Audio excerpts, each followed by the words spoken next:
সংসারে তস্তস করে দিছো, ধ্বংস করে দিছো। তুই কি নিয়ে অহংকার করো? তুই অহংকার দেখাও, তুই তখন বড় হয়ে গেছো। হ্যাঁ দেখাও, তুই কারে করে সার্টিফিকেট পাইছো? তো সার্টিফিকেট বই খুলছি। মার্জানের খোঁজ না পেয়ে হাবু ও তার বাবা পাগল প্রায় হয়ে যাবে আগামী পর্বে। বিস্তারিত জানতে সম্পূর্ণ ভিডিওটি দেখতে থাকুন। আসসালামু আলাইকুম প্রিয় দর্শক, সবার কি অবস্থা? হাজির হয়ে গেলাম মিট এন্টারপ্রাইজ নিবেদিত হাবুর স্কলারশিপ নাটকের ৩০৫তম পর্বে কী সব ঘটতে চলছে তার অগ্রিম খবর নিয়ে। অলরাইট, এই পর্বটি আরও বেশি ইন্টারেস্টিং হতে চলছে, কারণ এই পর্বে আপনারা দেখতে পারবেন হাবুর বন্ধু যখন হাবুর কাছে এসে খবরটি জানাবে যে মার্জানকে কোথাও সে খুঁজে পায়নি, তখন হাবুকে দেখা যাবে সে অনেক বেশি ভেঙে পড়বে।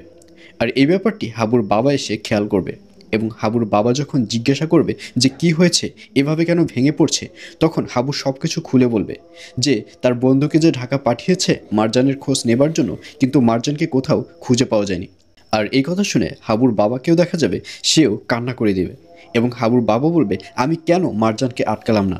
আসলে এই সব কিছুর পেছনে হাবু তুই নিজেই দেই। তোর এত গ্রাফিটি কিসের, তোর এত ভাব কিসের? তোর কটা সার্টিফিকেট হচ্ছে তার ভাব? তুই কেন মার্জান মাকে এই বাড়ি থেকে চলে যেতে দিলি? যেভাবেই হোক তুই মার্জানকে বাড়িতে ফিরিয়ে নিয়ে আয়, আর যদি না নিয়ে আসতে পারিস তাহলে তোর আর এই বাড়িতে ঢুকতে হবে না। এই বলে হাবুর বাবাকে দেখা যাবে সে হাবুকে পাঠিয়ে দেবে মার্জানকে খোঁজ করবার জন্য। আর অন্যদিকে বাবলুর বাবাকে দেখা যাবে সে বাবলুকে না পেয়ে প্রায় অস্থির হয়ে যাবে, এবং এখানে সেখানে ছোটাছুটি করবে, এবং এক পর্যায়ে বাদলের কাছে যাবে এবং বাদলকে জিজ্ঞাসা করবে যে বাবলু কোথায়। তখন বাদল বলবে তোমার ছেলে বাবলু কোথায় সে খোঁজ আমি কিভাবে রাখবো, আমি আছি আমার চিন্তা নিয়ে। তখন বাবলুর বাবা বলবে তুই তো বলেছিলি আমার ছেলে চেয়ারম্যান সাহেবের সেবা করবার জন্য ঢাকায় গেছে। তখন বাদল বলবে এর কি কোনো প্রমাণ আছে তোমার কাছে? এই বলে ওখান থেকে চলে যাবে বাদল। আর এছাড়াও থাকবে আরও আশ্চর্যের সকল ঘটনা।